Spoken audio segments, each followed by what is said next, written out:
बिस्मिल्लाहिर्रहमानिर्रहीम। अल्हम्दुलिल्लाहि वकफ़ा वसलामुन अला इबादिहिल्लज़ीना इस्तफ़ा अम्मा बाद। फ़इन्न खैरल हदीसी किताबुल्लाह व खैरल हदी हदी मुहम्मदिन सल्लल्लाहु अलैहि वसल्लम व शर्रल उमूरि मुहदसatuहा व कुल्ल मुहदसतिन बिदअह व कुल्ल बिदअतिन ज़लालह व कुल्ल ज़लालतिन फिन्नार।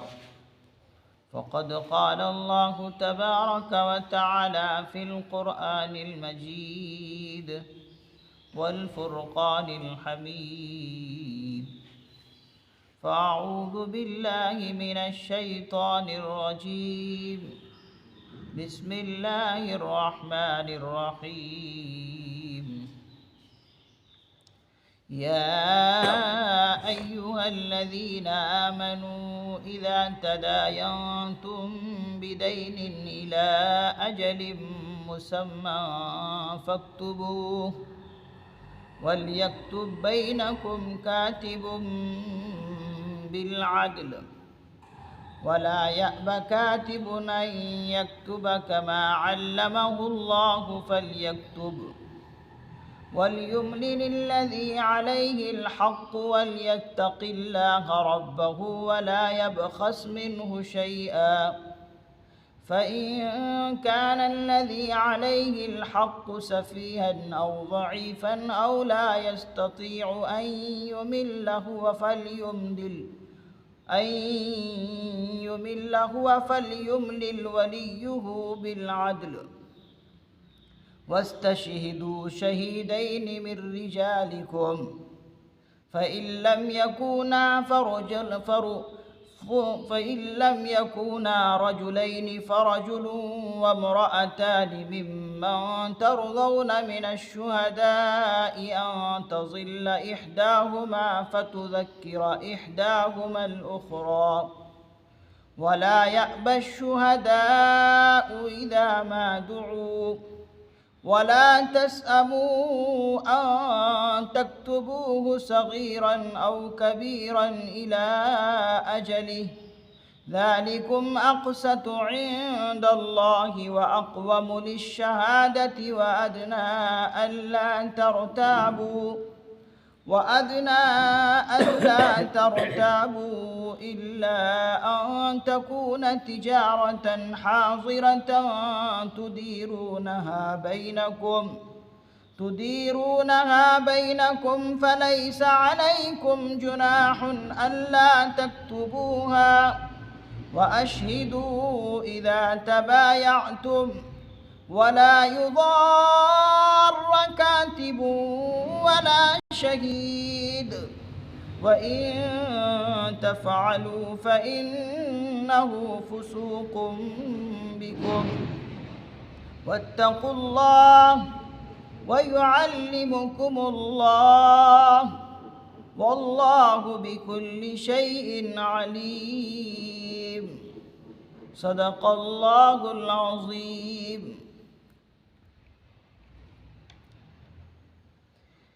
या अय्युहल्लज़ीना आमनू इज़ा तदायंतुम बिदैनिन इला अजलिम मुसम्मा फ़क्तुबूह। ए ईमान वालो, जब तुम उधार या किसी लेन देन का मुआमला करो, इला अजलिम मुसम्मन, एक मुअय्यना मुद्दत तक के लिए, फ़क्तुबूह, तो उसे तुम लिख लो। वल्यक्तुब बैनकुम कातिबुम बिलअद्ल, और ज़रूरी है कि तुम्हारे दरमियान एक लिखने वाला इंसाफ के साथ लिखे। वल्यक्तुब का बैनकुम कातिब, और चाहिए कि लिखने वाला तुम्हारे दरमियान इंसाफ के साथ लिखे। वला यअब कातिबुन अन यक्तुब कमा अल्लमहुल्लाह, और लिखने वाला इनकार ना करे इस बात से, वला यअब कातिबुन, और लिखने वाला इनकार ना करे इस बात को लिखने से जैसा कि अल्लाह ने उसको सिखलाया है। फलयक्तुब, उसे चाहिए कि वो लिख दे।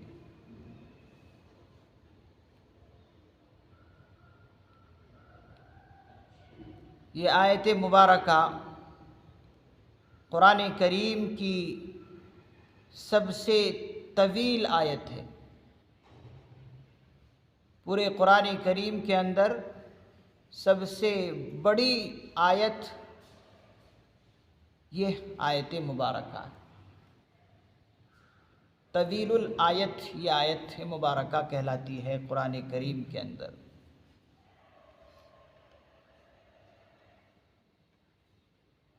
ऊपर की आयतों में अल्लाह रब्बुल इज़्ज़त ने सूद और इसी तरीक़े से सूद की हुर्मत को बयान फरमाया। अब इस आयत मुबारका में अल्लाह रब्बुल इज़्ज़त ने कानून मुआमलात को बयान फरमाया है। कानून मुआमलात को, जिसे आज की दुनिया में कानून मुआहदात कहा जाता है, इस मज़मून को ज़िक्र फरमाया।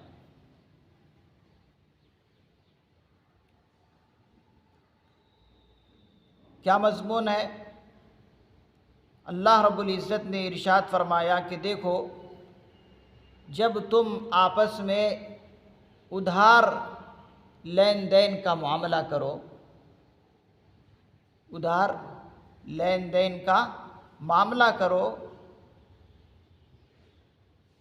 तो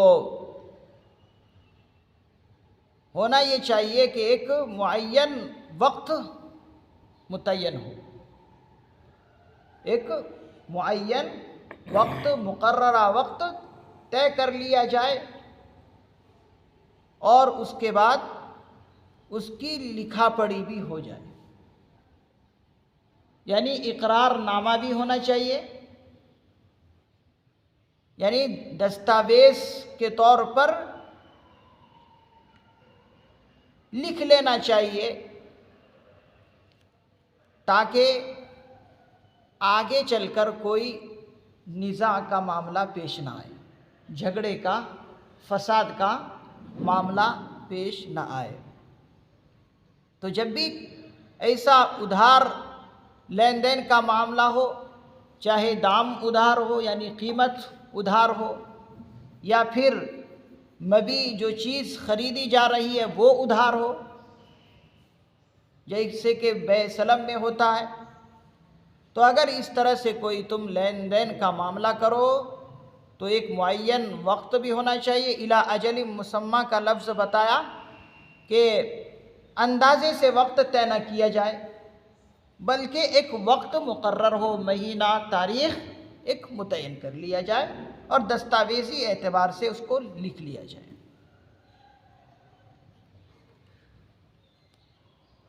वलियक्तुब बैनकुम कातिबुम बिल अदल, इस टुकड़े में अल्लाह ने बतलाया कि जो लिखने वाला है, दस्तावेज़, इकरारनामा जो लिख रहा है, तो उस लिखने वाले के बारे में बताया कि वो इंसाफ से लिखे।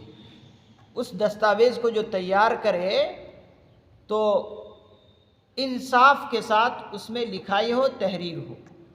ये नहीं कि किसी की रियायत में कमी बेशी कर दे, ये दुरुस्त नहीं है। वला यअब कातिबुन अन यक्तुब कमा अल्लमहुल्लाहु फलयक्तुब, और इसमें बताया कि जो लिखने वाला शख्स है, अल्लाह ने उसको अहकामे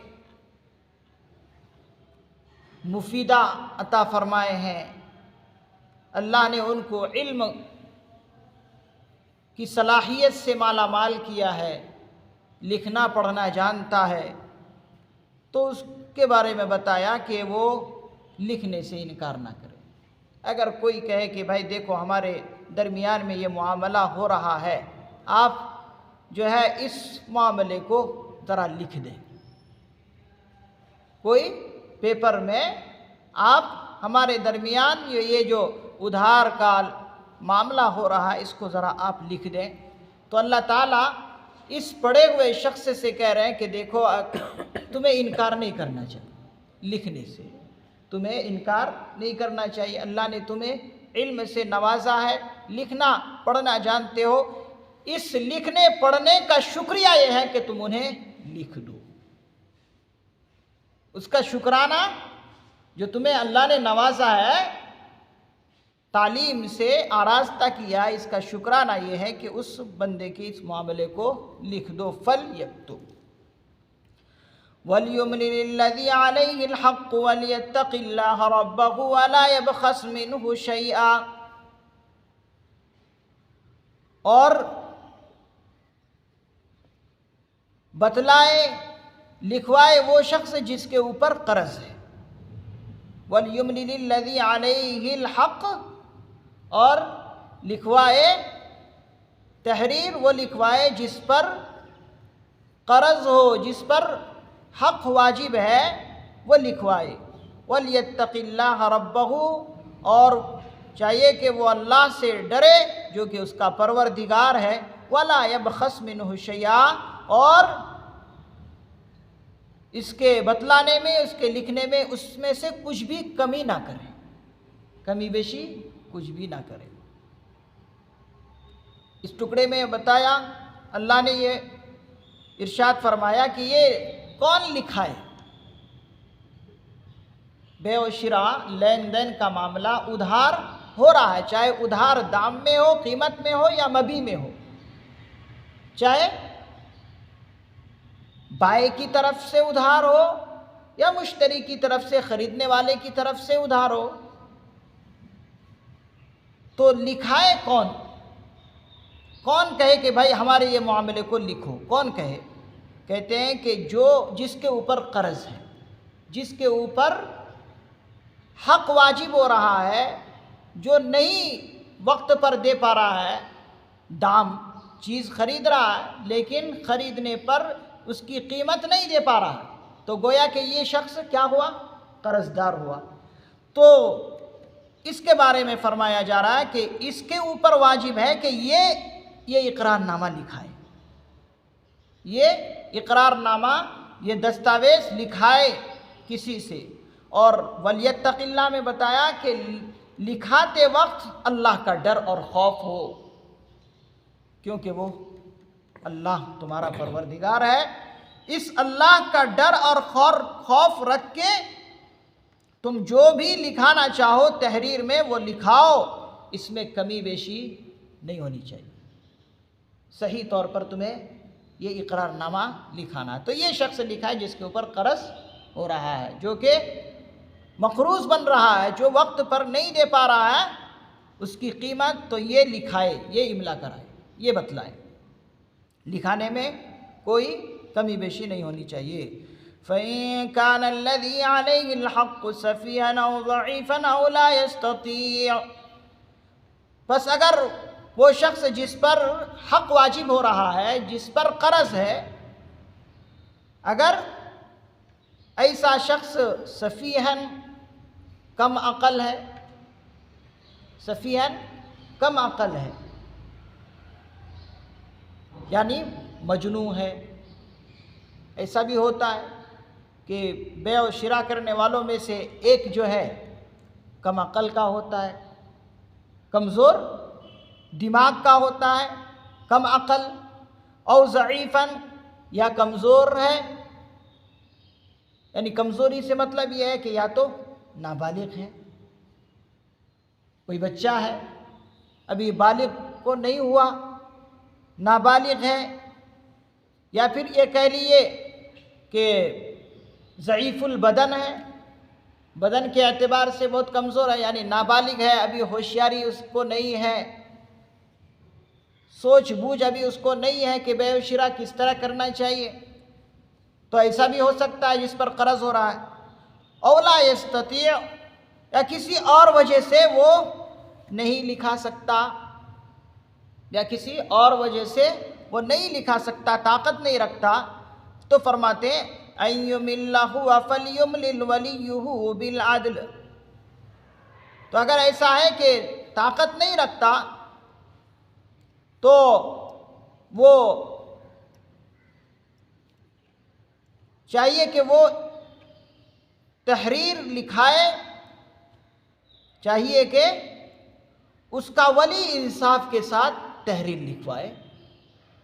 फलयुमलिल वलियुहु बिल अदल, बस चाहिए कि उसका वली, उसके कारकुन ठीक ठीक इंसाफ के साथ इस तहरीर को लिखवा दे। तो इसके अंदर बताया कि अगर ऐसा कोई शख्स है तो कम अक़ल है और ज़ईफ़ुल बदन है या इस्तिताअत ही नहीं रखता, ऐसा होता है कि बाज़ मर्तबा जो लिखवा रहा है उसकी ज़ुबान ही लिखने वाला नहीं समझ रहा, उसकी ज़ुबान ही नहीं समझता है, या फिर वो गूंगा है, या कोई ऐसी मजबूरी है जिसकी वजह से वो लिखा नहीं सकता, लिखवा नहीं सकता, गूंगा है, या उसकी ज़ुबान नहीं समझता लिखने वाला, किसी और मुल्क का है, गूंगा है, तो फरमाते हैं कि अब ऐसी सूरत में ऐसे शख्स के बारे में फरमाया कि इसके जो वली और सरपरस्त हैं, कारकुन हैं, वो इस मामले को लिखा दे। इसलिए कि ऐसे शख्स के वली कौन है? उसके सरपरस्त है, तो उनके सरपरस्त को चाहिए कि इस मामले को लिखवा दे। और ऐसे भी अगर कोई अपना बच्चा है तो अपने बच्चे का सरपरस्त जो है वली वही है, तो वही अपनी मारिफत से लिखवा सकते हैं। तो यहाँ पर वली का लफ्ज़ अल्लाह रब्बुल इज़्ज़त ने फरमाकर वली भी मतलब लिया है हज़रात मुफस्सिरीन इस्लाम ने, और इसी तरीके से वकील भी मुराद लिए हैं कि किसी को वकील बना ले, इस मामले को लिखवाने के लिए किसी को वकील बना ले और उसे लिखवा ले। वस्तशहिदू शहीदैनि मिन रिजालिकुम, और तुम अपने में से 2 आदमियों को गवाह बना लो इस मामले पर। जब ये लिखा पढ़ी हो तो लिखा पढ़ी के वक्त सिर्फ दस्तावेज पर ही तुम भरोसा करके ना बैठ जाओ, बल्कि ज़रूरी है कि 2 अपने आदमियों में से, 2 मर्दों में से 2 शख्स को गवाह भी बना लो इस पर। इसलिए कि बहुत सारे मामलात में सिर्फ दस्तावेज और तहरीर ही हुज्जत शरई नहीं है, बल्कि हुज्जत शरई के लिए 2 गवाह भी ज़रूरी है। सिर्फ दस्तावेज से और तहरीर से ही फैसले नहीं होते,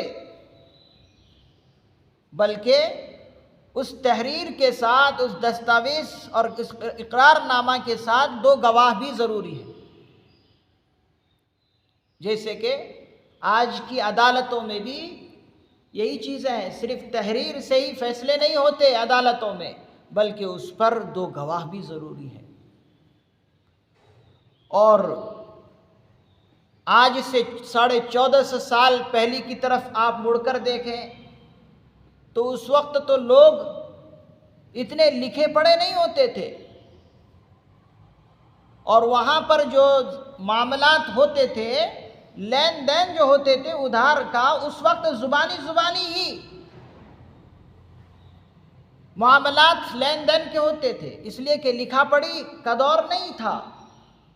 इसलिए अल्लाह ने इस्लाम के अंदर, कुरान करीम के अंदर ये हुक्म नाजिल फरमाया कि देखो ज़ुबानी तौर पर बेअ शिरा और इसी तरीके से उधार लेन देन का मामला दुरुस्त नहीं है। लेन देन के मामले में तहरीरी शक्ल ज़रूरी है, दस्तावेज़ी ज़रूरी है, इकरारनामे ज़रूरी है। तो ये उस वक्त अल्लाह रब्बुल इज़्ज़त ने हुक्म नाजिल फरमाया, उस वक्त ऐसे ही लेन देन होते थे ज़ुबानी तौर पर। और आज की दुनिया में आज तो लिखा पढ़ी हर तरफ है। आज इंसान की ज़ुबान ही तहरीर बन गई, तहरीरी शक्ल में ही एक से एक कारनामे अंजाम देते हैं। तो गोया कि कह लीजिए आज की तहरीर ज़ुबान की कायम मकाम बन गई। लेकिन आज भी बहुत सारे मुल्क के अंदर जगहों में बहुत सारी आबादी लिखे पढ़े लोग नहीं है। तो उसके लिए बतलाया कि फिर गवाह भी होने चाहिए, 2 गवाह भी होने चाहिए। फ़इल्लम यकूना रजुलैनि फ़रजुलुन व इम्रअतानि मिम्मन तर्ज़ौन मिनश्शुहदा। बस अगर 2 मर्द ना मिले, बस अगर 2 गवाह मर्द ना हो, कोई ज़रूरी नहीं है कि मर्द वहाँ पर हाजिर हो, कोई 2 मर्द मिल जाए, कोई ज़रूरी नहीं है। बस अगर 2 मर्द ना हो, फ़रजुलुन व इम्रअतान, तो फिर 1 मर्द और 2 औरतें गवाह में हो। किन में से? उनमें से कि जिन गवाहों को तुम पसंद करते हो। ऐसे आदमियां होने चाहिए, ऐसे लोग होने चाहिए कि अगर 2 मर्द ना मिले गवाह के लिए तो क्या कानूनी शरीयत के अंदर कानून क्या है?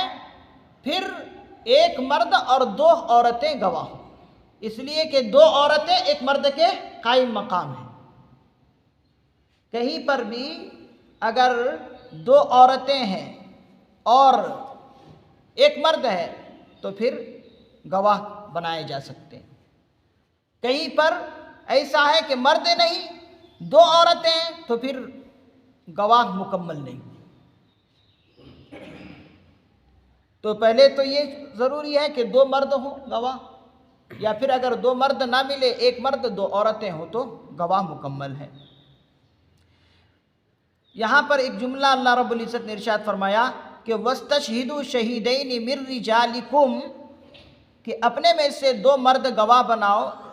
तो ये मिर रिजालिकुम का लफ्ज़ हज़रात मुफस्सिर निज़ाम फरमाते हैं कि मिर रिजालिकुम का मतलब और इशारा इस लफ्ज़ से ये है कि वो अपने आदमी होने चाहिए। अपने आदमी से मुराद के ईमान वाले होने चाहिए, गैर मुस्लिम मोतबर नहीं। और मिम्मन तर्ज़ौन मिनश्शुहदा से मुराद इशारा अल्लाह रब्बुल इज़्ज़त का क्या है कि वो 2 आदमी जिनको तुम गवाह बना रहे हो वो काबिल एतबार भी होने चाहिए।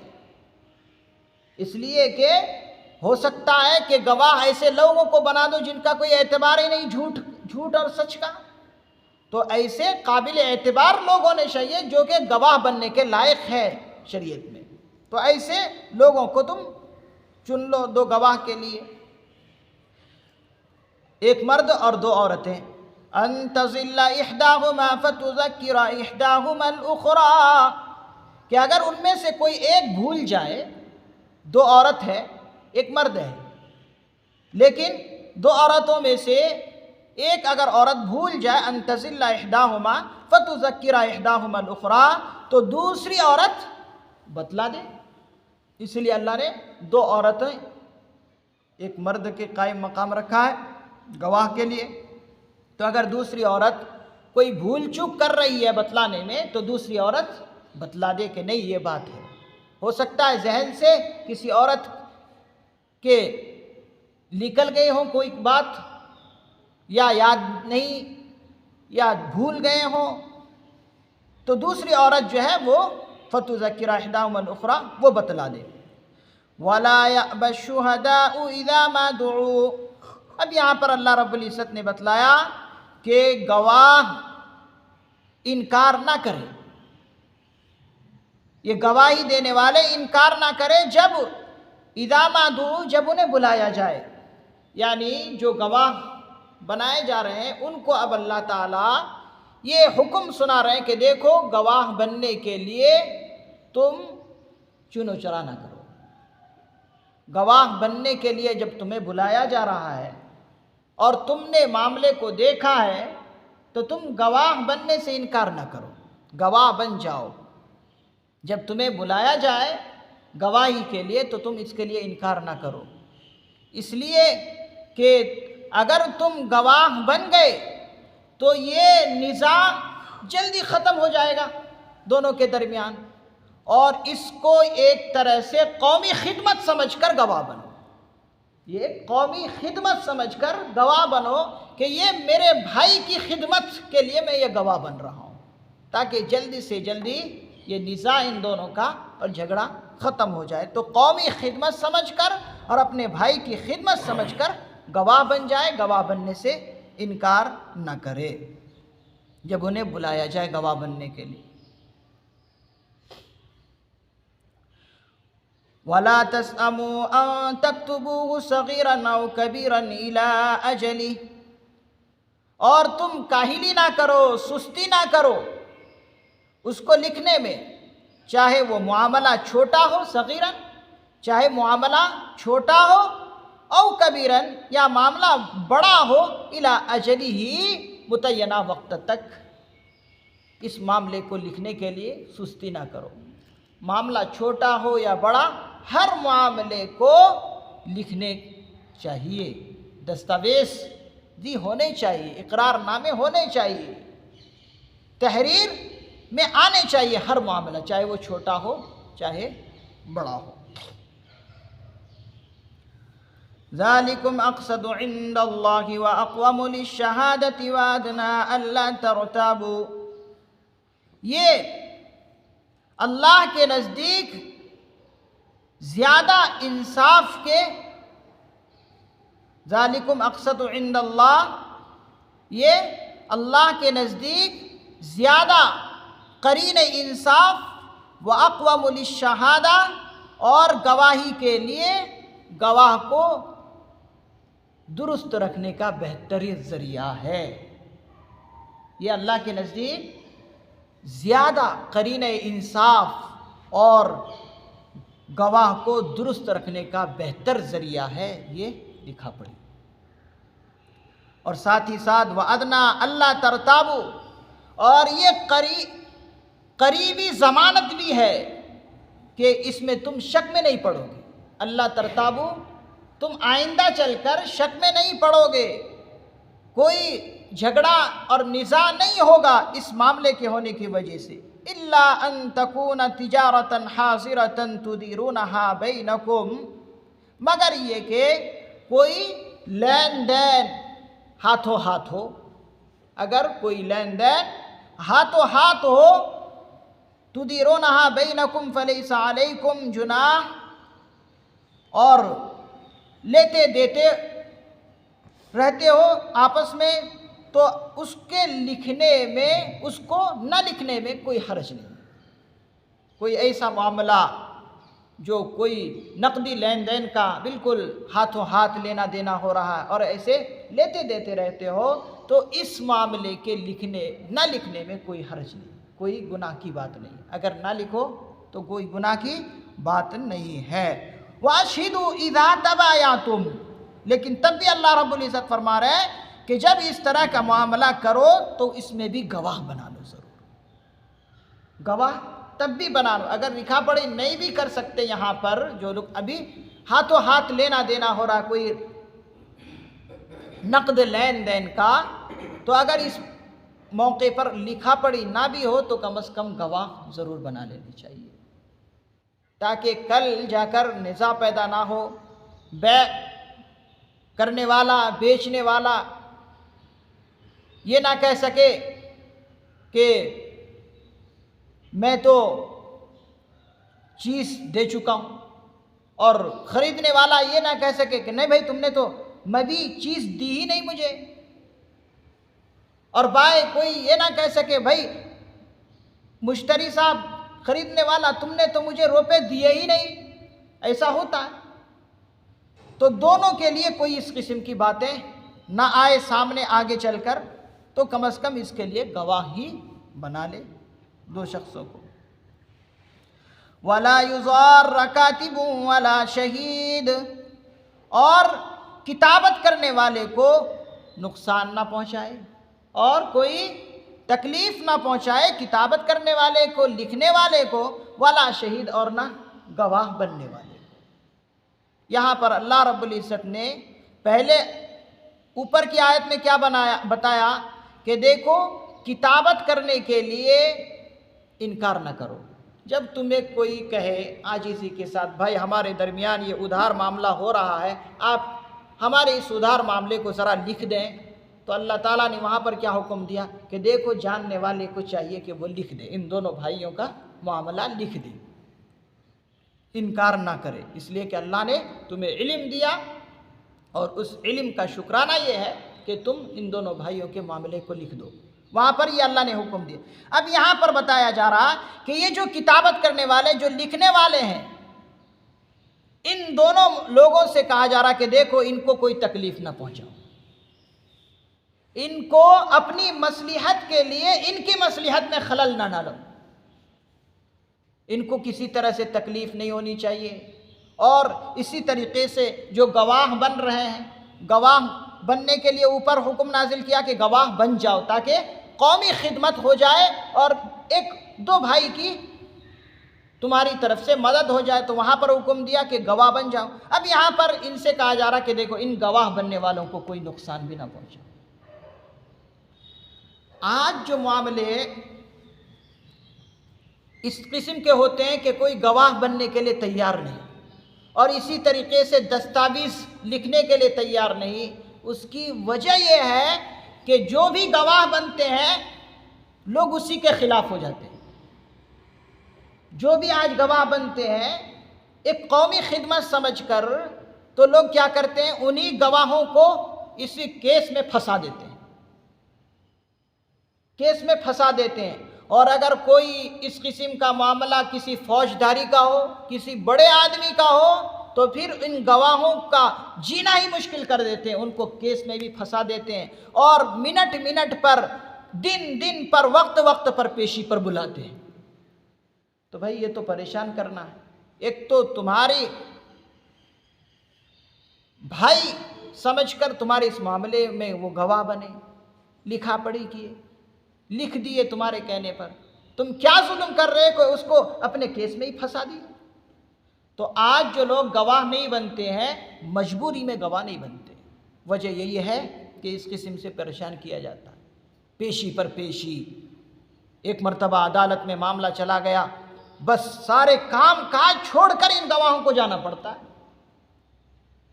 तो इसलिए लोग गवाह बनने से अपने आप को दूर रखते हैं। और पहले 1450 साल पहले आप देखें इस तरह नहीं होता था।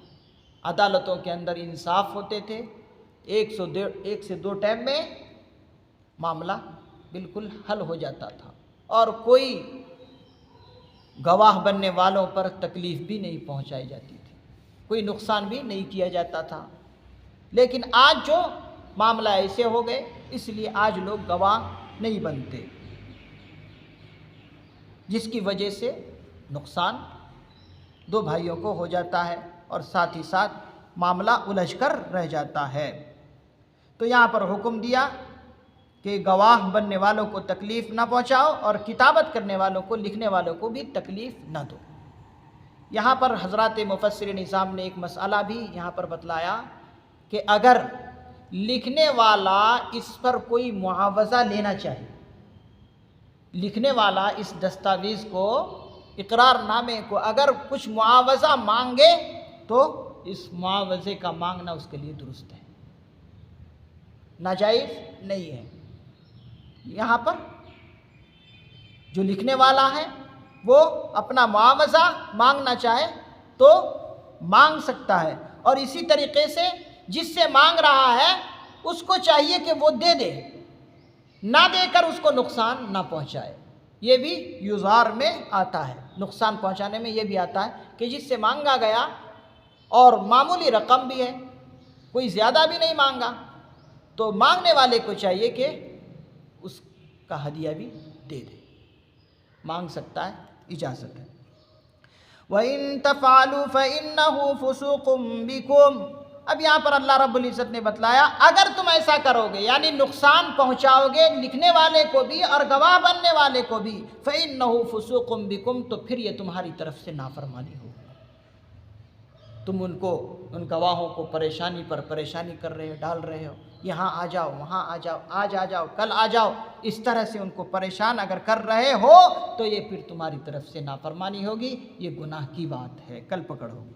वत्तकुल्लाह, अल्लाह ताला से डरो, वयुअल्लिमुकुमुल्लाह, और अल्लाह ने तुम्हें जो सिखलाया है उस पर सही अमल करो। यहाँ पर फिर अल्लाह रब्बुल इज़्ज़त ने एक बेहतरीन अंदाज़ अपनाते हुए, बेहतरीन तर्ज अपनाते हुए पहले इस हुक्म को नाजिल करने से पहले बताएं, डरो, अल्लाह का डर पहले पैदा करो, खौफ पैदा करो, और जो तुम्हें तालीम दिया गया है, अहकामे मुफीदा सिखलाए गए हैं, उस पर अमल करो। अल्लाह का ये बेहतरीन तर्ज होता है, तमाम कानूनों से मुमताज़ अल्लाह का हर एक कानून होता है कि किसी भी कानून के नाफिज करने से पहले अल्लाह अपने बंदों को तैयार करते हैं ज़हनी तौर पर कि अल्लाह ताला का डर रखो, और फिर उसके बाद आगे और पीछे जज़ा और सज़ा के बारे में तैयार करते हैं कि देखो आज जो करोगे कल तुम्हें उसका भुगतना है, आज अच्छा करोगे कल तुम्हें बदला अच्छा पाओगे, आज बुरा करोगे कल तुम्हें उसका बुरा बदला मिलेगा। तो इस तरह से ज़हनी तैयारी भी अल्लाह ताला बंदे के करते हैं, फिर उसके बाद कानून लागू करते हैं। वल्लाहु बिकुल्लि शैइन अलीम, साथ ही साथ बता दिया कि हर चीज़ को अल्लाह तबारक व तआला जानते हैं। तुम इन मामलात में किस तरह से हेरा फेरी कर रहे हो या किसको नुकसान पहुंचा रहे हो, तमाम की तमाम चीज़ों से अल्लाह ताला वाकिफ़ हैं। तो यहाँ पर बता दिया कि मामले जो होने चाहिए वो मज़बूत मामले होने चाहिए, दस्तावेज़ी तौर पर, तहरीरी तौर पर, इकरारनामे के तौर पर लिख लो, ताकि आइंदा चलकर कोई तुम्हारे दरमियान निज़ा और फसाद का मामला ना आ जाए। अल्लाह ताला से दुआ है, अल्लाह तबारक व ताला हमें हर मामले को साफ़ और सुथरा रखने की तौफ़ीक़ नसीब फरमाए, और हर तरह की कमी बेशी से अल्लाह हमारी हिफाजत फरमाए। सुब्हानल्लाहि व बिहम्दिही, सुब्हानकल्लाहुम्मा व बिहम्दिका, व नशहदु अल्ला इलाहा इल्ला अंता, व नस्तगफिरुका व नतूबु इलैक। सुब्हान रब्बिका रब्बिल इज़्ज़ति अम्मा यसिफून, व सलामुन अलल मुरसलीन, वल्हम्दुलिल्लाहि रब्बिल आलमीन।